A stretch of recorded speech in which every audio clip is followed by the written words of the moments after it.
नमस्कार साथियों, मैं हूं आपका दोस्त करण सिंह धनखड़।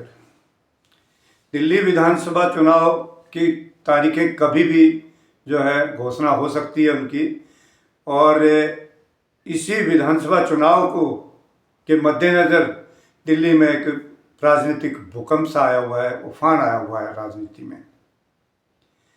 कांग्रेस और बीजेपी दोनों घबराई हुई है, और कहते ना दुश्मन का दुश्मन भी दोस्त होता है। तो उसी फार्मूले पर कांग्रेस ने बीजेपी को अपना दोस्त बना लिया है दिल्ली में, क्योंकि इनको एक अंदर खाते खिज है कि दिल्ली से बाहर किया आम आदमी पार्टी ने कांग्रेस को। 2 बार इनकी जीरो आ चुकी है, तीसरी बार इनकी फिर आएगी, और ये इनके अपने कुकर्मों की वजह से।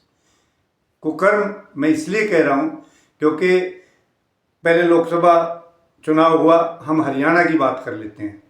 हरियाणा में आम आदमी पार्टी ने समझौता इंडिया गठबंधन के, क्योंकि सहयोगी हैं, पूरी कोशिश की कि समझौता ठीक ठाक रहे और चुनाव जैसे तैसे करके ये भूपेंद्र हुड्डा अपनी जिद पर अड़ा हुआ था। इन्होंने एक ही सीट दी, और उसी पर भूपेंद्र हुड्डा ने जो है अपने लोगों को कह के वो सीट हरवा दी, क्योंकि सुरजेवाला या अपना लाडवा के विधायक, जो उन्हीं वो थानेसर वाले विधायक, सब वही सीटें हारे हम जहाँ पे कांग्रेस का ज़्यादा प्रभाव था, और उन्हीं लोगों ने जो है वो, ताकि कल को विधानसभा में ये उनसे छीन ना जाए, तो लोकसभा हरवा दी।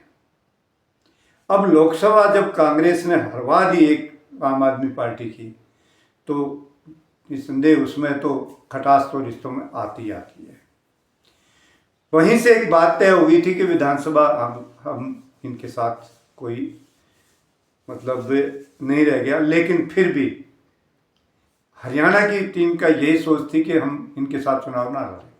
लेकिन अरविंद जी ने कहा कि नहीं, हम इनसे चुनाव लड़ेंगे, इनके साथ मिलकर इंडिया गठबंधन के हम धर्म पर रहेंगे, और सारी की सारी पार्टी इस बात पर सहमत हो गई जो हमारे नेता ने कहा। लेकिन दूसरी तरफ भूपेंद्र हुड्डा एकमात्र ऐसा आदमी जो न राहुल गांधी मानता, न कांग्रेस के किसी बड़े नेता की मानता, अकेला कहता मैं ही हरियाणा का मालिक हूं। अपनी जिदों पर अड़ा रहा, नतीजा क्या मिल गया? भूपेंद्र हुड्डा चुंग ले गंडे। क्या मिला? सत्ता हाथ में आई हुई, जो जहाँ 60-65 आनी थी। अगर ये गठबंधन होता, एक माहौल बनता हरियाणा में, एक अच्छा मैसेज जाता जनता के बीच, और बीजेपी को कम से कम हरियाणा से हटाया जा सकता था। अब बीजेपी को आम आदमी पार्टी एक बार फिर सत्ता से दूर रखेगी दिल्ली में, और वो दिल्ली की जनता करेगी, चाहे बेशक आपस में गठबंधन कर लो। मैं कांग्रेस बीजेपी का गठबंधन इसलिए कह रहा हूं क्योंकि आज तक कांग्रेस के किसी भी नेता ने दिल्ली में बीजेपी के नेता के खिलाफ एक शब्द नहीं कहा। अरविंद केजरीवाल के खिलाफ FIR कराने के लिए पहुंच रहे हो, श्वेत पत्र आम आदमी पार्टी के खिलाफ ला रहे हो। क्या हिम्मत है तुम्हारी किसी बीजेपी वाले के खिलाफ FIR करें या उनके खिलाफ 2 शब्द बोलें? इसलिए मैं ये कह रहा हूं कि इनका टाई अप हो चुका है, और टाई अप ही नहीं, ये संदीप पाठक को विधानसभा नई दिल्ली से कौन लड़ा रहा चुनाव? ये फंडिंग भी हुई है इनको। इनके चुनाव के खर्चे जितने, इनकी लिस्ट उठा के देख लो जो अभी आउट हुई है कांग्रेस की। आम आदमी जो दिल्ली का है वोटर, वो देख के बता देगा कि ये सारे के सारे जितने जो कैंडिडेट इन्होंने उतारे वो आम आदमी पार्टी के खिलाफ उतारे, ना कि बीजेपी के खिलाफ। इतना तो वोटर को भी समझ है आज। तो ये दोनों पार्टियां मिल गई हैं, और देशद्रोह किसको कह रहे हैं? अजय माकन। अरे छाछ तो बोले, छालनी भी बोले, जिसमें 70 छेद। आज तक तूने कोई चुनाव नहीं लड़ा मेरे भाई, कुछ भी तो नहीं, ना कोई चुनाव लड़ा, ना कोई, ये राज्यसभा भी हार गया, लोकसभा दूसरी, तो मतलब पल्ले तो कुछ है नहीं। अरविंद केजरीवाल जिसने दिल्ली की जनता को मोहल्ला क्लिनिक, वर्ल्ड क्लास सरकारी स्कूलों को बनाया, दिल्ली की जनता को बिजली फ्री, पानी फ्री, महिलाओं का टीटीसी बसों में किराया फ्री, 1100 रुपये दे रहे हो, और अभी चुनाव जीतते 2100 रुपये फिर शुरू कर देंगे।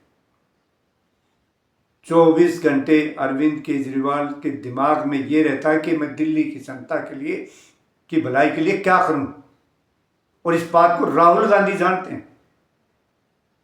राहुल गांधी इस बात को जानते हैं और वो मानते हैं कि अरविंद केजरीवाल जनता की भलाई के लिए काम। अरे पहले घर में तो तय कर लेता, अपने नेता से तो पूछा था। राहुल गांधी से क्या वो कह रहा है, क्या उसकी हिम्मत है इतनी वो कह देगा कि केजरीवाल जो है देशद्रोही है?